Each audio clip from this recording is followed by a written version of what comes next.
Hi friends, good morning. Welcome back to my channel. నేను మీ Malathi. Friends అలాగే ఉన్నారు, అందరూ బాగున్నారా? నేనైతే బాగున్నాను, మీరు అందరూ బాగుండాలని కోరుకుంటూ ఈ రోజు బ్లాగ్ అయితే స్టార్ట్ చేస్తున్నానండి. యాక్చువల్లీ నేనైతే ఊరు వెళ్తున్నాం అనమాట. అందుకు బట్టలన్నీ సర్దుకుంటున్నాము. ఇంకా మా మనవరాలు చూడడానికి అయితే వెళ్తున్నాము. మా మనవరాల కోసం బట్టలు అయితే తీసుకున్నాను వీటికి వెళ్ళి. ఇవి ఒక 5 జతలు తీసుకున్నానండి. మా మనవరాల గురించి అయితే ఈ 2 జతలు తీసుకున్నాను. కావ్య సూట్ కేసు అని మొన్న వచ్చేటప్పుడు ఇది వదిలేసి వెళ్ళిపోయింది. ఫ్లైట్ లో వెళ్ళారు కదా, లగేజ్ ఎక్కువ అయిపోతుందని ఒక సూట్ కేసు అయితే వదిలేసి వెళ్ళిపోయింది. పిల్లల బట్టలు అయితే దీనిలో పెట్టిస్తాను. సూట్ కేసులో మా బట్టలని సర్దేస్తున్నాను అనమాట. ఊరు వెళ్ళాలంటే ఎందుకో నాకు ఊరికి ముందే టెన్షన్ వచ్చేస్తుంటుంది అనమాట.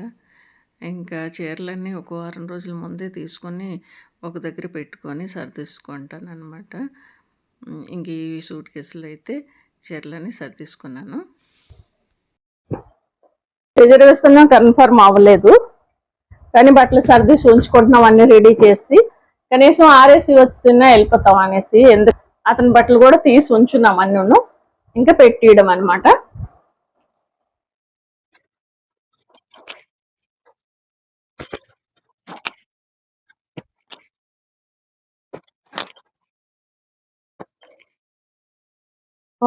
మనవరాలవి మా వారి బట్టలు అయితే ఈ చిన్న సూట్ కేసులో సర్దిస్తాను.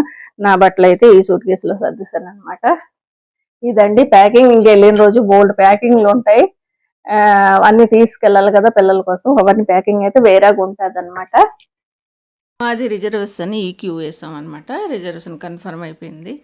ఇంకా ఏదో అయిందనేసి హ్యాపీ ఫీల్ అయ్యాము. అంతలోనే మెసేజ్ వచ్చింది, ట్రైను 10 hours లేట్ అనేసి. అయితే ఈ విధంగా అయితే సాయంత్రం 7 గంటలకు వస్తుంది. యాక్చువల్లీ మా ట్రైను 12:30కి, మధ్యాహ్నం 12:30కి అనమాట. ఇంకా 7:30 కదా అనేసి అనుకున్నాము. ఇంకా సరేలే తయారవుదాం అనేసి అనేటప్పటికి మళ్ళీ మెసేజ్ వచ్చింది, మళ్ళీ మిడ్-నైట్ 1 గంటకి వస్తుంది అనేసి. ఇంకా రాత్రి అంతా పడుకోకుండా నేను అలాగైతే తెలిసి ఉన్నాను. అంతలో మళ్ళీ 1 గంటకి మెసేజ్, నెక్స్ట్ డే 7 o'clock వస్తుంది అనేసి. ఇంకా అదే రాత్రి పడుకొని ఇంకా మార్నింగ్ లేచి ఇంకా మేమైతే స్టేషన్కి 7 గంటలకు వెళ్ళిపోయాం. ఇంకా స్టేషన్కి వెళ్ళిన తర్వాత తెలిసింది ఇంకా ట్రైన్ అయితే 9కి వస్తుంది అనేసి. ఇంకా వెయిట్ చేసి మొత్తం మా ట్రైన్ అయితే వచ్చింది. మాకైతే పై సీట్లు దొరికాయి అన్నమాట. అందుకు చాలా ప్రాబ్లం అయింది, ఎందుకంటే ఎక్కడం దిగడం కష్టం అయిపోయింది మాకు. ఇంకా అక్కడ టిఫిన్ చేసి మధ్యాహ్నం పడుకోడిపోయాము. ఇంకా నెక్స్ట్ డే ఉదయం మేమైతే రేణుగుంట స్టేషన్ వచ్చింది, అక్కడ ఇడ్లీ వడ తీసుకొని టిఫిన్ చేస్తాము. ఎందుకంటే మళ్ళీ మధ్యాహ్నం కల్లా మేము ఇంకా బెంగళూరులో అయితే చేరిపోతాం అనేసి. అందుకు మధ్యాహ్నం లంచ్ అయితే తీసుకోలేదు. నెక్స్ట్ డే మధ్యాహ్నం 1:30కి అయితే మేము బెంగళూరులో చేరిపోయాము అనమాట. ఎవరు నాన్న? అమ్మ పోల్చావా? సిగ్గుపడుతున్నాడు. అమ్మ పోలిస్తావా?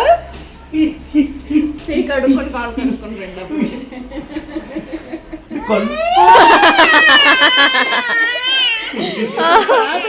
మరి ఇంతసేపు తాత తాత అన్నావు కదరా. ఆ రోజు ట్రైన్ అయితే 22 hours లేట్ అనమాట. ఇంకా మొత్తానికి 36 hours జర్నీ చేసి మేము బెంగళూరులో అయితే చేరిపోయాము. ఇంకా వచ్చి లంచ్ చేసి మా మనవడికి అయితే ఆడడానికి బయటికి తీసుకెళ్ళాను పార్క్కి. ఈ వీడియో నచ్చితే లైక్ చేసి షేర్ చేయండి, కామెంట్ చేయండి, సబ్స్క్రైబ్ చేయండి.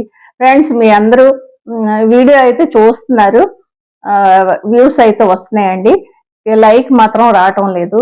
ప్లీజ్ మీరందరూ ఒక్కొక్క లైక్ అయినా చేయండి. మీరు ఒక లైక్ చేస్తే ప్రతి ఒక్కరికి ఈ వీడియో అందరికీ రీచ్ అవుతుంది అనమాట.